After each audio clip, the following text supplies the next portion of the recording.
A companhia de abastecimento a estudar alternativas para enfrentar a crise da água. Entre elas, a possibilidade de um racionamento rigoroso. Para a vaca está ótimo, ganhou um pasto extra. Mas o que serve hoje de comida para o gado é, na verdade, o fundo da represa Jaguari-Jacareí, a maior do sistema Cantareira. Janeiro está quase chegando no fim e as represas continuam secando. Já foram embora mais de 80% do segundo volume morto do Cantareira.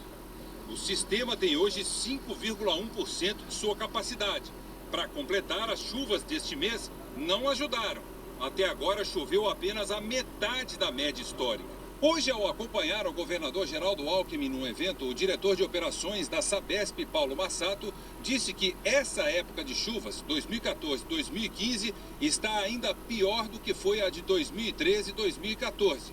E que se as chuvas continuarem caindo abaixo da média, São Paulo poderá enfrentar um racionamento drástico. Seriam 5 dias sem água, 2 com.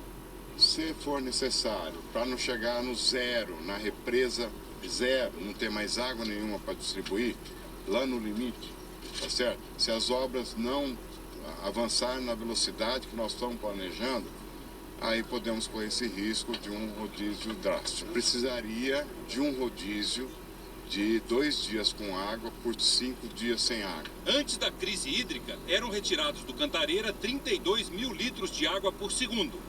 A Sabesp, a companhia de abastecimento, remanejou água de outros sistemas para socorrer quem depende do Cantareira. Mesmo assim, continuam saindo daqui 16.700 litros por segundo. O governo está trabalhando num projeto para transferir água da represa Billings para o sistema Alto Tietê e dali para o Cantareira, mas as obras ainda não começaram.